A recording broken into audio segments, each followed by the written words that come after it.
Okay,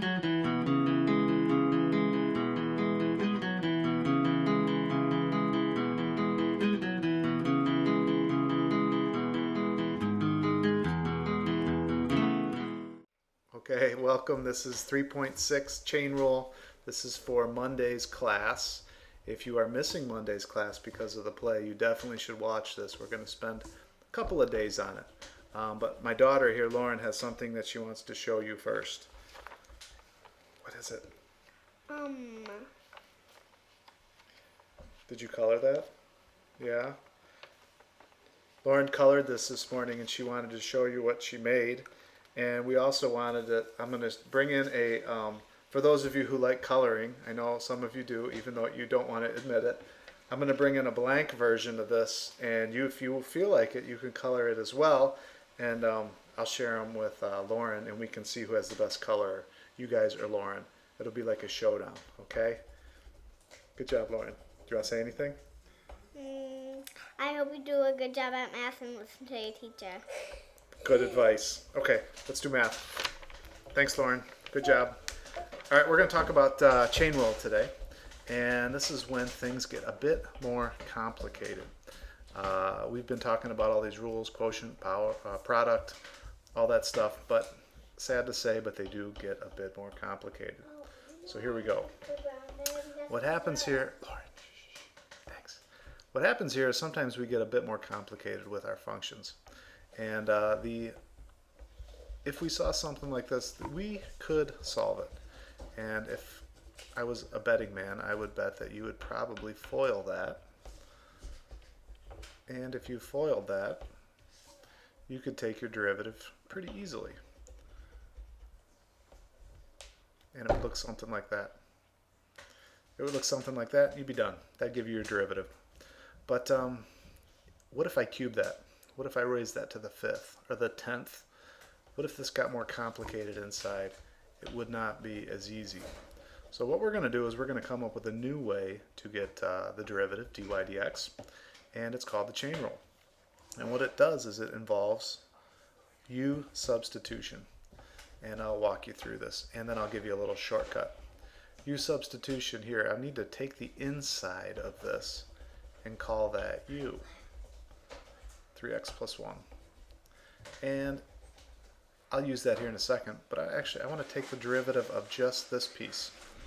And the derivative of this piece is du dx, because I've taken the derivative of u with respect to x, and the derivative of that is 3.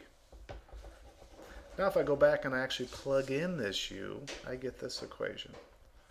Y equals u squared. Now I'm going to take the derivative of that piece. Well, the derivative of this is going to be dy du. And the derivative of that is 2u. And that's great and all, but our job here is to find what dy dx is. Neither of these are dy dx, but if I multiply them together, I will get dy dx. Let me show you. If I take dy du times du dx, can you see how those will cancel? And it'll leave me with dy dx, which is what we're looking for. So if I go back here and I plug these in, dy du is 2u, du dx is 3. I multiply those and I get 6u. Well, that doesn't look a whole lot like what we started with, but if I substitute in the u again, I get 6 times u, 3x plus 1, and guess what? If I distribute, they're the same. Now I know you're probably thinking this way looks easier, and yes it is for this problem, but if I crank that up to a higher degree, this way would be lots easier. So this is a technique you're going to have to get used to and get comfortable with, because it will make your life easier. Now there is a quicker and easier way to do it than all this u stuff. This is why it works. But really what you want to think about is this idea of derivative of the outside and the inside. Outsides and insides is what will happen here. So here's what you want to think about. Think about an outside and an inside. This here is the outside, and this part right here is the inside. So if I was to take the derivative of the outside times the derivative of the inside, that will give me the dy dx. So for example, here we go. Derivative of the outside. And that goes to -4, just like our power rule, times the derivative of the inside. That stuff on the inside, the derivative of that cranks out as a 2. And we clean things up.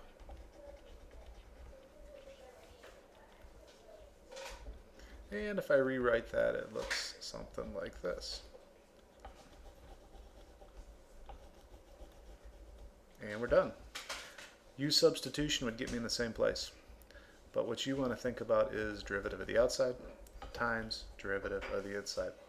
Well, let's try another one. Trig functions. Rewrite them.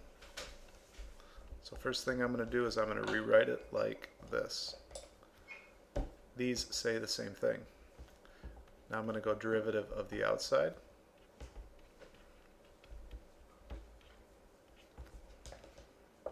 times derivative of the inside. We learned this last lesson.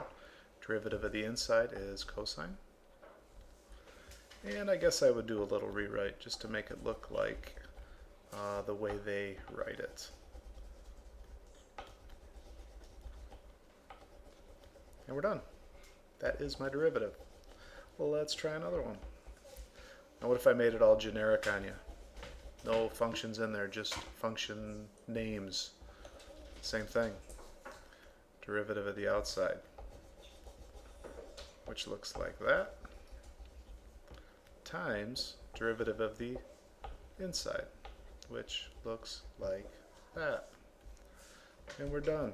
We'll see a few like that, where the notation, where we actually plug things in there with values. You'll see that on Monday and on Tuesday. I think I've got another one in here, maybe even 2 more. Same thing here. My outside is this trig part. My inside is what I'm taking the trig part of. So the derivative of the outside here, the derivative of sine is cosine. Keep all that stuff in there. Times derivative of the inside. Derivative of the inside here is 2x plus 1. And we're done. They don't look the nicest, but they are what they are. Now I think I have one last one here, and this one is a bit challenging because there's actually layers to this one. I'm going to rewrite this. Cosine of 3x squared. And maybe you can see here that I've got outsides and insides, lots of insides. So what I actually have to do here is run through the chain rule a few times. First time I'm going to go with this outside. The derivative of the outside goes to 2 cosine of 3x times the derivative of the inside. The derivative of cosine is negative sine. And we actually have one more inside that we have to take care of here. The derivative of that inside is 3. And if I clean this up, it looks like I end up with a -6 cosine of 3x sine of 3x. And we're done. That's my derivative. That's my slope. That's my dy dx. We're going to practice lots of these over the next couple days.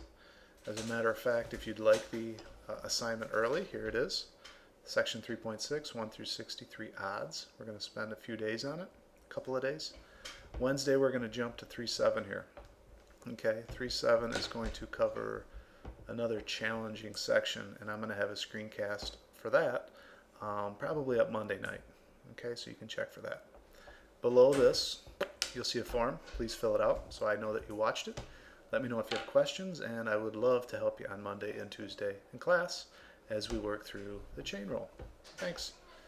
Ben, do you want to show me your picture? Wait, I'm almost done. Ben's coloring right now. He's finishing up frantically. Hurry up, Ben.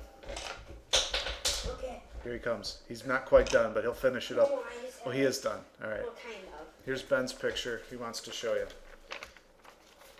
I made this today at home, and don't you move over a little so we can see it? Okay. Yeah, right there. I made this at home today.